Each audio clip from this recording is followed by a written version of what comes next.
It's our 14th birthday today, so it's going to be very, very special, not just for us, but we'll make sure that you get the best of the ideas, best of the insights coming in from across all facets of the economy. And the first voice we are getting you today is Samir Arora, the founder and fund manager at Helios Capital.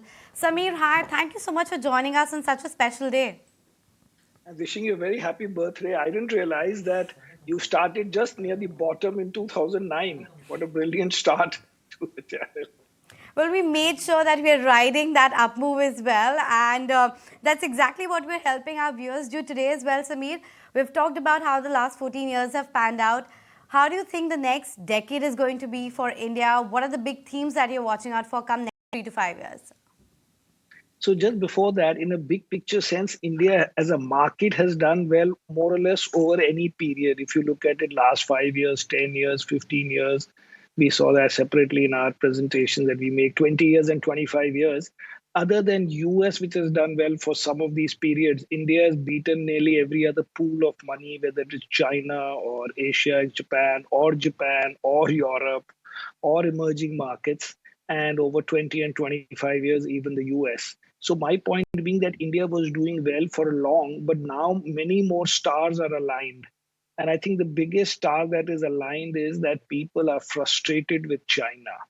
And we have to pose and present and create a reasonably strong alternative, which we seem to be doing both for FDI and supply chain kind of investments and also for portfolio investments. So I think if you take it as a one line, what has changed is that people have invested enormous amounts of money in China over the last 5, 10, 15 years, and they've been disappointed at every stage. They have not made returns. They have had poor corporate governance.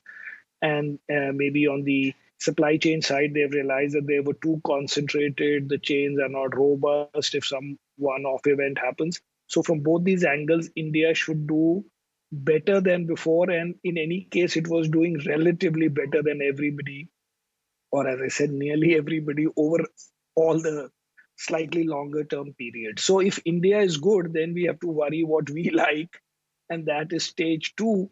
But since that we broadly concentrate on only three, four themes in our life, which is financials, consumer, IT, pharma, and then one-off things like these days it might be defense or some here or there, but those collectively are not more than 5-7% of the portfolio. So the rest 90-95% for 90-95% of the time are those three themes. Okay. So Samir, we are asking every market stalwart. And first, by the way, I was hoping that you'll wear a Christmas cap for a birthday. Actually, today I'm not going to office. I'm at home still. So after your interview, only I'll go. But the thing is, I want to first know, when was the first time I came on your channel? Was it day one or no?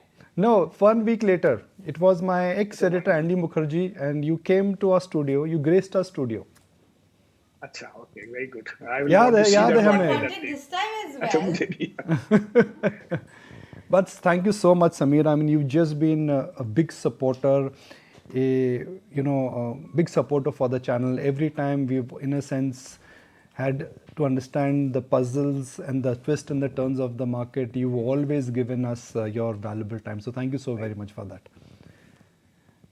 So Samir, a question perhaps we would be asking everybody on the channel today is that, do you see not a probability but a possibility that the next 4 to 5 years the Sensex will touch 1 lakh? So for that, my simple thumb rule is compound at about 13-14% and see whether 1.14 to the power of 5 into 66,000, does it become 1 lakh or no? So plus minus it would be there. Because broadly speaking, if I look at it over any reasonably longer period, the returns have been in this range. So, it doesn't need too much of rocket science. That's why I tweet saying you want 2 lakhs, you just extend the number of years. Because broadly speaking, this number doesn't come only from the fact that historically this has been the range over last, I saw it over 3 or 4 periods, which is 5-7 years. And then I think I did 14 odd years and then some 20 years and then my own track, my career, which is 26, 27 years. And broadly over every period, it is in this range. But this range is not just coming by looking at historical numbers, but by the fact that Indian GDP in rupee terms grows about 11, 12%, and then you can add 1 or 2 more% for the fact that corporate sector might be doing better than the rest of the economy, or you might be doing it from an equity risk premium point of view that equity returns are normally 5 to 6% more than the fixed income 10-year type return of the same country's government bond. These are all worldwide things. And also broadly, we feel that for a large part of the corporate sector, the earnings growth for normal, once they become a little, this thing is in the range of 12, 13, 10, 15%. And then some companies grow at 20, 30% for some periods of time. So from all angles, it looks that that is the thing. So you just multiply and see, but I would think it would reach somewhere there.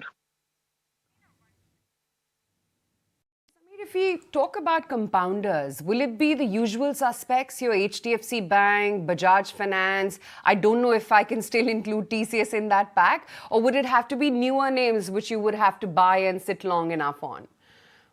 I think by definition, it'll have to be newer names, at least in terms of numbers. And that is just because we've seen that if you look at any market beyond some 10, 20 years, none of these companies, mostly because of size, cannot compound at that level. So, for example, our current number one holding has not really even moved for 3 years, which is HDFC Bank. And so that is what happens when the size is very big. But I would think that for even us to think that HDFC Bank will compound 20% per annum for 10 years or 15 years from here, to me looks very wild.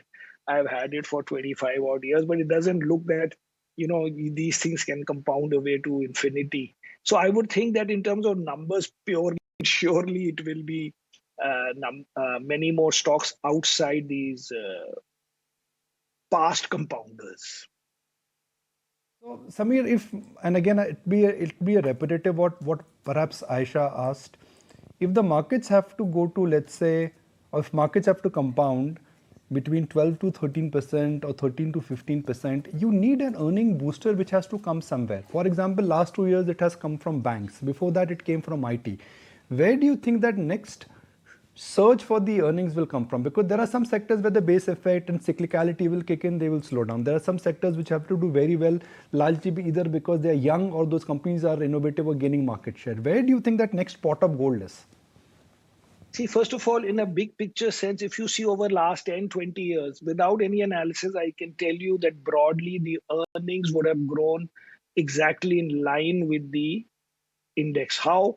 Because if you see that today's P, let's say 20, and you just look back in history and maybe some 8 years or 12 years or 15 years ago, you would find that the P of the market at that time was 20, which means broadly during this period, the prices and the earnings would have moved together over that whole period. And that is how you go back to the same old P again and again, whatever be the P.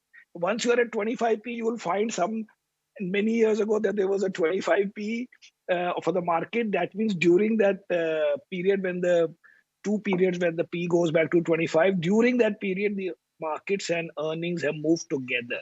So my point is that if you say next 1 year, it doesn't have to be related. If when you started in 2009, the earnings did not go up 100%, but the market went up 100%. Just like in 2008, the market did not, market fell some 60%, but earnings did not fall 60%. But if you look at it from 2007 and to some point, which you can just search in 10 seconds on Bloomberg or something, you will find that over 2007 and to that period in say 15 or 16, the earnings and appreciation were in the same range or nearly identical. So what I'm saying is if next 1 year the earnings don't come but the market goes up, that is just the way of life. Our way of looking at it is that there is normally a 7-8 year cycle of the market. In that 7-8 year cycle, there is one very bad year. It could be 10-year also cycle, doesn't really change the argument. So if there is 1 year bad, it normally is bad. Of course, for that year, it doesn't make, you don't make returns, but normally it is so bad that it takes away the returns that you might have made in the previous 1 or 1.5 more years. That means in a 7-year cycle, you make money in 5 years and then you lose in 2 years. And then over the 7 years, you get 14%, which means when the markets are doing well, you make more than 14%. It does not mean that in those years the earnings are going to be more than the normal. It is just the way of market being discovered, rediscovered. But when you say where earnings will come, they will come. You will still get 12, 14% in financial. You'll still get them in consumer. And after 1 year, I think you will again get them in IT. And then you will have new sectors which will grow more than 20, and then some will grow less, and then some commodity stock will do well, and then some auto guy will lose a few billion. That's just the way of life. So I don't think that we suddenly have to say that I need something new to make 14%. I need a few new stocks to make more than the market. And that out of the hundreds of stocks, in the last 1 year, I would have told you at least 5, 7 stocks that we owned, and some of them have worked very well and one or two haven't. But that mix is all that is needed. But the market itself moves along, doesn't literally have to get the same earnings every year just because but over time it does. Look at the US market. The US market over the last 25 years in dollar terms has gone up 8% per annum, which means in rupees term, even the US market has gone up 12% per annum. So 13, 14% is not needing some rocket science or some great things from the world, but we have a better positioning now because of such large flows going to China, needing, at least for a small part, a new home. So Samir, you are the first guest to the party of ET birthday party. When a guest comes in, they give a birthday gift. Now what can people expect from Samir Arora as a birthday gift? A stock idea. आज तो birthday है भाई, आज तो birthday है, आज तो birthday, return gift हम देंगे आपको, पर बर्थडे गिफ्ट दो पहले. बर्थडे गिफ्ट देंगे, but doesn't have to be stock. वो तो गेस्ट के ऊपर होता है. कोई गेस्ट फ्लावर देता है, कोई बॉटल ऑफ वाइन देता है. ये तो टेलीविजन चैनल का बर्थडे है. Television channel is birthday means viewers want something, and viewers always want that next big multi-bagger idea from Samir Arora. पुराने आइडियाज को कौन सा यूज किया तो हमारे I will just remind you of the past few words that you said on your channel. KTM, Zomato, Adani, the two Adanis, ITFC first. These two I remember specifically on your channel. But the point is, we are not searching every day that I must have a one today. But broadly speaking, as I say, you will have 30 stocks, and many of them will do well, and some of them which may have done badly, like our campus shoes again, hopefully one day it'll do well. That is how it is. But I don't have today an idea, and I don't literally give it like that. I will say what I have bought. And in that sense, we haven't bought anything much new, which I could say it in that context, and then for you to interpret that it's a... Samir, so you can't tell us stock-specific gifts, and you can't tell us the new bets because you haven't made any, but we'll at least... I haven't made any... Yes. Fair enough. So we'll remember your Zomato, Paytm, Adani, IDFC, First Bank, and they may still be doing well. And they may still do well. Who's to say they won't do well? Sure, but okay, talk to us about which sector you believe is the most underrated, or any contrarian bet that at least you are, watching out for the market at this point of time. So for us, the biggest view that we have to get right or wrong now is whether we should go back into IT or not. And we have for the moment chosen not to go back because we think that let's wait for the result season and see. But my general big picture logic is that if a company, and we are basically talking about Infosys first as a sort of a bellwether thing, that it is very highly unlikely that you disappoint in one quarter and then 2.5, 3 months later you say everything is fine and actually I just overdid it or something like that. So my big picture view, and I may have a bias on the stock in some direction, is that mostly they will again disappoint, or mostly they will still talk bearish. And for the first time, I am not connecting US NASDAQ to Indian IT. Primarily, if you look at the US NASDAQ, other than this AI-driven rally, the previous rally, which happened in Meta and Amazon and Google and all, happened because all those guys said that we are cutting costs. Their revenues are not going up. It happened because Meta said, I will not go and do more investments in Meta, and Google and everybody said we won't do too many of these big projects. So it was more driven by cost cutting rather than a return of growth. And Indian IT guys need growth. But let us see. 1 year we have survived and done well without these companies. But this is my big call, which I don't have an answer to today.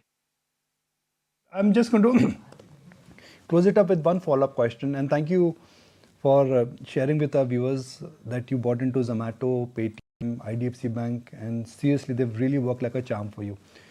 Do you intend to hold them? Do you think that the fintech and the new tech stocks could be part of portfolios for next 2 or 3 years? Do you see that kind of invisibility, even though run-up has been about 50 to 80%?